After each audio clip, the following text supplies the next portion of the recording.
Hey, welcome back to Business 101, Introduction to Business. This is now our second lecture in module number 4, dealing with the topic of global business. And as you know, in the first video, we asked the question, what is global business? And now in this lecture, we ask the question, where is global business? So when we talk about the topic of global business, we've given you a rough definition of global business, but really, global business, right? The adjective is global. And so where is international activity really concentrated? Is it something that happens equally all over every single country in the world, or is it focused in particular areas that we should be paying attention to? Well, there are 3 primary clusters of global economic activity. Now, that's not to say that other countries that fall outside of these 3 areas don't do international business. That's, of course, not true. However, the largest amount of economic activity takes place in these 3 primary market areas. You see them right here. In North America, of course, the great center of that being, well, the United States. In Europe, which, of course, includes what? The European Union. And Pacific Asia, with, of course, activity focused in South Korea, Japan, and China. So those are really the 3 largest areas of international activity. And as we just mentioned, it doesn't mean that Africa doesn't have anything going on, that Russia doesn't have anything going on, because we typically may or may not include that in Europe. No, it just simply means that the great volume of economic activity, however you want to measure it, typically if we measure it in terms of US dollars, imports and exports and those kinds of things, really the great volume of economic activity is in these 3 areas, North America, Europe, and Pacific Asia. Therefore, when we pull examples and illustrations of some of the topics, concepts, and principles we're going to talk about in this module, we will primarily pull from these great centers of international trade, North America, Europe, and Pacific Asia. One other thing we should talk about when we talk about where is global activity is a concept we introduced called the economic pyramid, or the global economic pyramid. You see that illustrated here.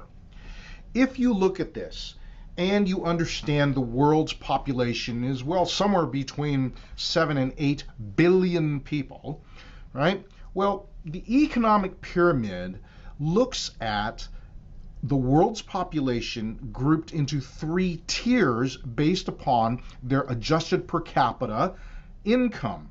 In other words, the very top tier of the pyramid, there's approximately 1 billion people in the world who earn on an annual basis more than $20,000 a year in US dollars. That, of course, includes most of us here in the United States and most of us in Marin County here in Northern California. Although many of us don't or have not some period of time, once we reach gainful employment age, there's an awful lot of folks in the United States who do earn $20,000 a year or more.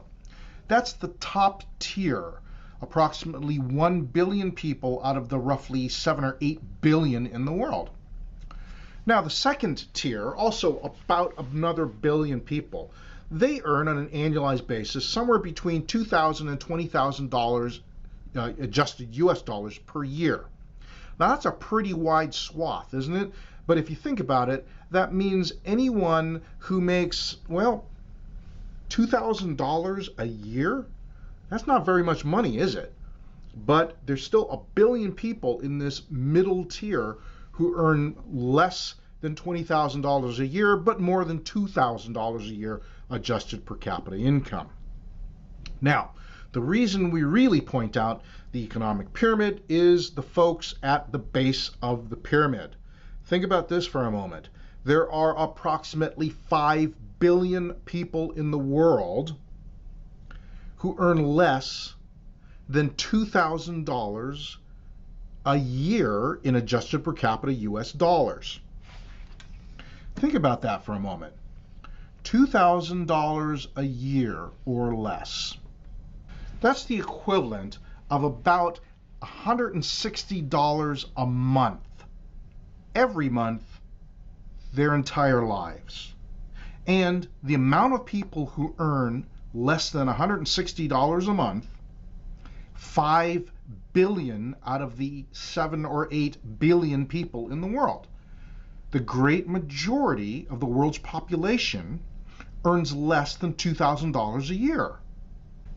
That should give us pause. So first of all, our first reaction, if you are earning more than $2,000 a year, you should count yourself as fortunate because you are earning more than 5 billion people around the world. Now, that's the first thing. That's just on a personal level. However, one of the things that you should consider from a business perspective is that the great majority of people around the world fall into this third tier. 5 out of 7 billion people are at the base of the pyramid. They earn less than $2,000 a year. What does that mean for you as a businesswoman or a businessman? Well, in generations past, what it meant was, well, we're simply probably going to ignore 5/7 of the world's population because they don't make enough money to afford our products. And of course, depending on the company you work for, that may be true, right? If you work for Mercedes-Benz, if you're earning less than $2,000 a year adjusted US dollars per capita, yeah, you'll probably never be able to afford a Mercedes S-Class. However, that doesn't mean that those folks at the base of the pyramid aren't consumers. They are consumers. They just have been dealt a different set of economic cards, and therefore, in order to reach them as a market opportunity, you have to think differently about your products, your pricing, and will you be able to bring something to market that might be appealing and affordable to consumers at the base of the pyramid. Increasingly now, firms have begun to understand there's an enormous market opportunity there if they can simply think differently about the marketplace. Paint companies have discovered that folks at the base of the pyramid still want to paint their homes. They just do so in different fashions. And so they have to be able to, what paint companies have done to reach consumers at the base of the pyramid, they have taken their paint and repackaged in smaller quantities and therefore lower prices to make paint more affordable to folks at the base of the pyramid. Folks who make less than $2,000 a year still want to paint the inside of their rooms. They just do so in a much more protracted fashion with smaller quantities of paint. If you can reach them with smaller quantities at more affordable levels, you have a market opportunity. Large tractor manufacturers, same thing. Rather than trying to sell to the base of the pyramid with a super deluxe tractor that sells well in the United States but is unaffordable, unattainable in other global markets, is there a way to manufacture a working tractor in such a way that farmers at the base of the pyramid are able to afford those kinds of products? Some global manufacturers and companies have answered that question with a resounding yes, and therefore have been able to expand their market footprint, their market share on the global stage, because they have thought differently about how to reach this vast number of consumers, 5/7 of the world's population, 5 out of 7 billion people who can still be consumers if we can reach them at the base of the pyramid. This too is part of what it means to be engaged actively in global business, trying to reach a different kind of market. You may have to adapt, adopt, transform your products and services to reach the base of the economic pyramid. I hope that's helpful.